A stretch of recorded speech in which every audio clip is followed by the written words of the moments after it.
E o presidente do Supremo Tribunal Federal, ministro Luiz Fux, vê sociedade polarizada e critica a falta de conhecimento público sobre o direito. A reportagem é de Vinícius Moura.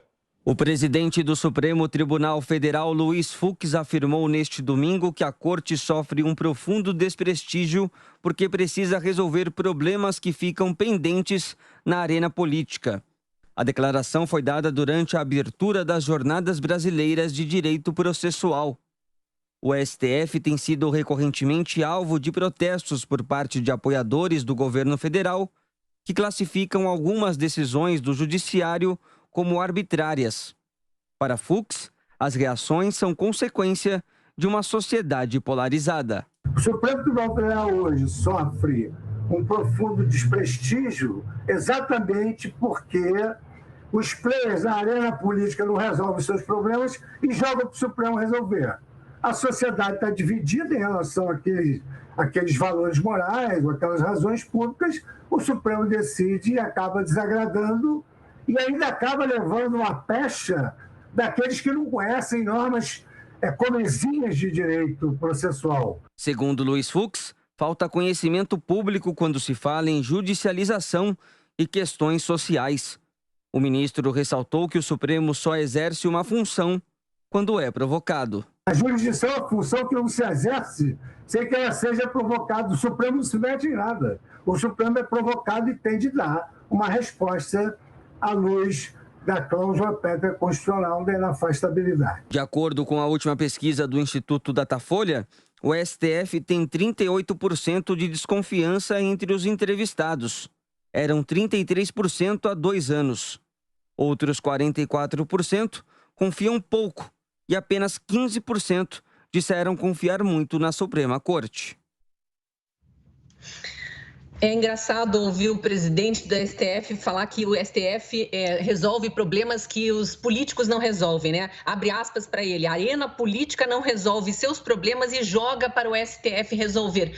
Coitadinho do STF, né? Por que será que PSOL, PT, esses partidos de centro-esquerda radicais entram toda hora com pedido para que o judiciário resolva o que eles não conseguiram resolver no plenário? Eles, oposição, não conseguem votos para derrubar o que eles acham errado e aí vão pedir arrego lá no STF. Se o STF dissesse isso não é competência nossa, isso quem resolve é o legislativo, não teria essa enxurrada de ações no STF toda hora e nem o STF caindo em desprestígio justamente por se meter onde não deve. A função do STF é cuidar do respeito à Constituição. Não tem nada que ficar fazendo um terceiro turno das eleições no plenário. O STF erra quando aceita as ações desses partidos para que toda hora decida em cima do que já foi decidido pelo Legislativo. Aí eu acho até estranho que a pesquisa do Datafolha tenha dado só 38% de desconfiança. É pouco. O desprestígio do STF é filho do próprio STF e não do Legislativo. Olha, eu concordo com você, Cris, de maneira geral, né? Porque o STF está pagando agora a fatura dos seus trabalhos. Convenhamos, até sobre jogo de futebol da Copa América estava se decidindo. E recebe tudo. Só falta receber briga de marido e mulher e discussão de terra entre vizinhos. Porque o STF não se dá o respeito.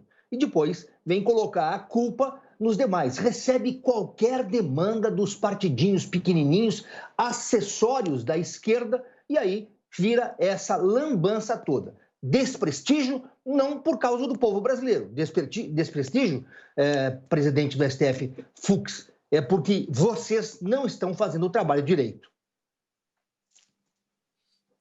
Olha, eu acho que há uma confusão em relação ao STF em diversos níveis. Por exemplo, há uma enxurrada de decisões monocráticas. Muitas vezes são decisões incoerentes ou inconsistentes entre os próprios ministros. Isso afere ou confere um certo grau de imprevisibilidade e insegurança jurídica, porque são 11 ilhas, né? Muitas pessoas fazem essa crítica, são 11 cabeças que funcionam de formas diferentes no STF. Quanto ao STF resolver questões que são da arena política, desde a o primeiro dia em que o presidente Luiz Fux tomou posse, ele fez exatamente essa mesma observação. Só que, dado ao grau de polarização extrema, muitas vezes essas ações chegam ao STF, o STF que tem que arbitrar, o STF que tem que resolver. Só para ficar em dois casos muito simples. Um, por exemplo, foi a instalação da própria CPI, que é uma garantia da minoria, está expresso, aberto, explícito na Constituição, não precisa ser nenhum gênio para entender, mas mesmo assim o presidente do Senado, Rodrigo Pacheco, demorava, ficava empurrando com a barriga e não instalava a CPI, embora tivesse cumprido todos os critérios para sua instalação, como, por exemplo, recolher um terço das assinaturas no Senado. Aí foi lá, o ministro Luiz Roberto Barroso teve que decidiu conforme estava expresso na Constituição, mas a política não resolvia o problema, o ministro Barroso só conferiu o direito da minoria, isso é correto. Outro ponto, por exemplo, que o STF está sendo novamente chamado a arbitrar, a questão das armas. O presidente Bolsonaro resolveu legislar por decreto, né? Atravessou uma prerrogativa que é do legislativo. Agora isso está parado de novo no Supremo, que vai ter que resolver quais pontos são constitucionais, quais pontos podem ser definidos por decretos em relação às armas e quais pontos não podem ser definidos. Então, a política também abusa. Há erros nos dois poderes. Sobre o grau de desconfiança do Supremo, embora tenha aumentado 5 pontos percentuais de 2019 para cá, depois de toda a crise institucional e depois de toda a desconstrução da imagem do Supremo que foi feita pelo presidente Bolsonaro, a gente pode até imaginar que essa desconfiança não aumentou tanto em relação ao Supremo, o que mostra que esse tipo de narrativa, ele tem uma repercussão e tem uma reverberação numa parte menor do eleitorado, uma parte dos bolsonaristas mais arraigados. No entanto, a desconfiança em relação à presidência da República foi a que mais aumentou de 2019 para cá. Era de 31% em 2019 e chegou a 50% agora.